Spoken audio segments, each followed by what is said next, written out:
And for this issue, I have gathered the 5 most classic movie mistakes that we constantly encounter in films. And even in spite of the most renowned directors, well-known Hollywood actors, and multi-million-dollar budgets, failures still happen occasionally. Seemingly dozens and sometimes even hundreds of people work on serious pictures, but nevertheless no one is insured against mistakes, and some details are encountered especially often. In general, here are the 5 most important stupidities constantly stuffed into us from screens. And the first of the stupidities that caught your eye is the number of bullets in the magazine. A 6-shot revolver that fires 30 times in a row, an automatic rifle with magazines that last for several minutes of continuous combat, all of this is familiar to us from action movies. The spectators found this amusing more than 2 decades ago. However, the filmmakers who are comrades still face failures even in the films of today's era. And even a minute consultation with a knowledgeable person would have already saved from such a typical mistake.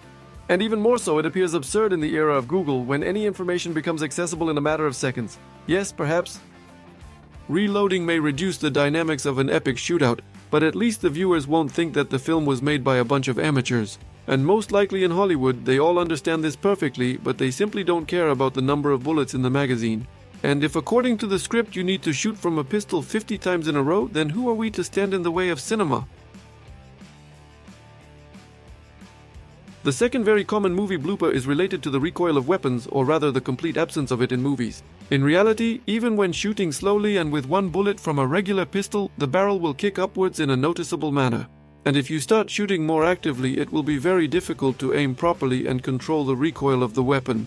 And this is just a pistol. And when it comes to shotguns, assault rifles, then it really gets hot, and even a healthy man will feel the recoil very strongly. But in almost any movie, they show us that even if you squeeze the entire clip to the end, the weapon remains unshakable. On set, blank cartridges are often used for realism. The flash from the shot is visible, however, there is very little gunpowder in such a cartridge, so the weapon practically does not kick when fired. Due to this, many are used to thinking it's possible to run with an automatic weapon, hold it with one hand, and fire accurate shots. But try someone to do the same in life, and you would inevitably face a complete failure. Another mistake we often see in movies is the use of cover. In movies, you can save yourself from a bullet by hiding behind a table or a door, but few people realize that in reality, even a brick wall can easily be pierced through. Any Kalashnikov machine gun easily penetrates even thick metal sheets, so trying to hide from it behind home furniture is a sure way to the other world. In the movies, the heroes magically hide from bullets even in a wooden house or behind an office desk. And a car, the body of which is only slightly thicker than foil, is the perfect protection. Although in reality, bullets from an M16 or AK will penetrate a car on exit. Therefore, if you suddenly find yourself in a real shootout, remember, under no circumstances should you hide behind a car.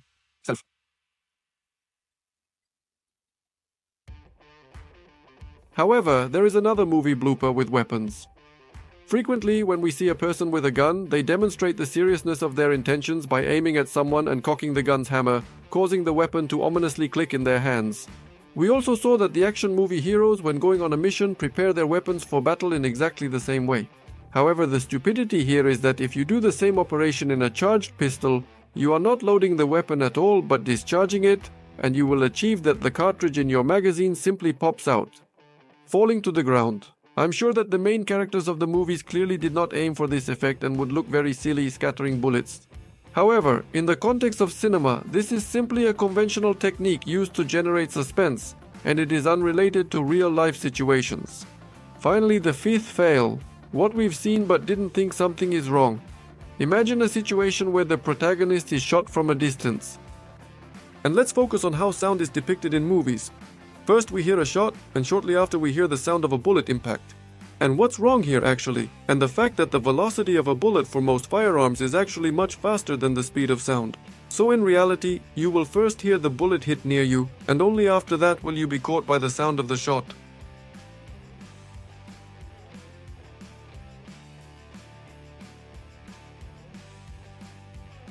It sounds a little strange, but in fact it should be that way, because the speed of sound is 343 meters per second, and the speed of a bullet fired from an M16 rifle, for example, is already over 900 meters per second. The bullet is faster than sound. We were misled in cinema about the time it takes for a bullet to reach target,